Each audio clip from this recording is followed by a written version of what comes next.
ଆଜି ଆମେ ଜାଣିବା ପୃଥିବୀରେ ପ୍ରଥମ ଏଭରେଷ୍ଟ ଶୃଙ୍ଗ କିଏ ଆରୋହଣ କରିଥିଲେ, ଚନ୍ଦ୍ର ପୃଷ୍ଠରେ କିଏ ପ୍ରଥମେ ପଦାର୍ପଣ କରିଥିଲେ, ପୃଥିବୀର ପ୍ରଥମ ସିନେମାର ନାମ କ'ଣ?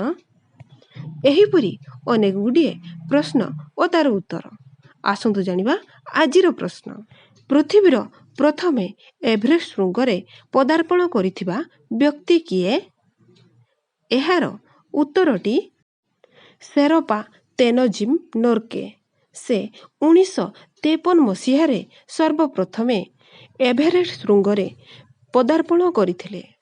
ଦ୍ୱିତୀୟ ପ୍ରଶ୍ନ, ପୃଥିବୀରେ ପ୍ରଥମ ମହିଳା ଏଭରେଷ୍ଟ ଶୃଙ୍ଗ ଆରୋହଣକାରୀ କିଏ? ଏହାର ଉତ୍ତରଟି ଜୁଙ୍କୋ ତାବେଇ। ତୃତୀୟ ପ୍ରଶ୍ନ, ପୃଥିବୀରେ ପ୍ରଥମ ଚନ୍ଦ୍ର ପୃଷ୍ଠରେ ପଦାର୍ପଣ କରିଥିବା ବ୍ୟକ୍ତି କିଏ?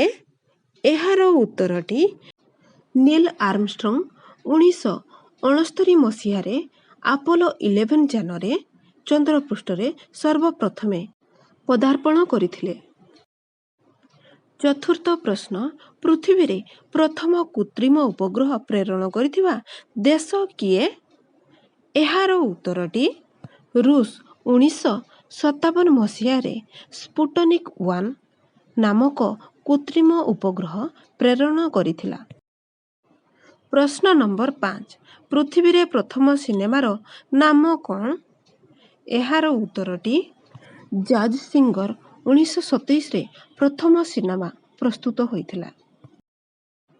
ପ୍ରଶ୍ନ ନମ୍ବର 6, ପୃଥିବୀରେ ପ୍ରଥମ ପରମାଣୁ ବୋମା ନିକ୍ଷେପ କରିଥିବା ଦେଶ କିଏ? ଏହାର ଉତ୍ତରଟି ଆମେରିକା। 1945ରେ ଜାପାନର ହିରୋସୀମାରେ ପ୍ରଥମେ ପରମାଣୁ ବୋମା ନିକ୍ଷେପ କରିଥିଲା। ପ୍ରଶ୍ନ ନମ୍ବର 7, ପୃଥିବୀର ପ୍ରଥମ ଦୈନନ୍ଦିନ ଖବରକାଗଜର ନାମ କ'ଣ? ଏହାର ଉତ୍ତରଟି ଦି ଡେଲି ନ୍ୟୁଜ ଆକ୍ଟ ଡିରୁନା। ଏହା ରୋମରେ ପ୍ରଥମେ ପ୍ରକାଶିତ ହୋଇଥିଲା। ପ୍ରଶ୍ନ ନମ୍ବର 8, ପୃଥିବୀକୁ ପ୍ରଥମ ପରିଭ୍ରମଣ କରିଥିବା ବ୍ୟକ୍ତି କିଏ? ଏହାର ଉତ୍ତରଟି ଫର୍ଡିନାଣ୍ଡ ମ୍ୟାଗେଲାନ, ଯିଏ ପୃଥିବୀକୁ ସର୍ବପ୍ରଥମେ ପରିଭ୍ରମଣ କରିଥିଲେ। ପ୍ରଶ୍ନ ନମ୍ବର 9, ପୃଥିବୀର ପ୍ରଥମ ଟେଷ୍ଟ ଟ୍ୟୁବ୍ ବେବି ଜନ୍ମିତ ଶିଶୁର ନାମ କ'ଣ? ଏହାର ଉତ୍ତର ବ୍ରିଟିଶ ହାସପାତାଳ। 1978ରେ ସର୍ବପ୍ରଥମେ ଟେଷ୍ଟ ଟ୍ୟୁବ୍ ବେବି ଜନ୍ମଗ୍ରହଣ କରିଥିଲା। ପ୍ରଶ୍ନ ନମ୍ବର 10, ପୃଥିବୀର ପ୍ରଥମ ମହିଳା ପ୍ରଧାନମନ୍ତ୍ରୀ କିଏ? ଏହାର ଉତ୍ତରଟି ସିରିମାଭୋ ବନ୍ଦରନାୟକ। ଶ୍ରୀଲଙ୍କାରେ ସର୍ବପ୍ରଥମେ 1960ରେ ପ୍ରଥମ ପ୍ରଧାନମନ୍ତ୍ରୀ ରହିଥିଲେ।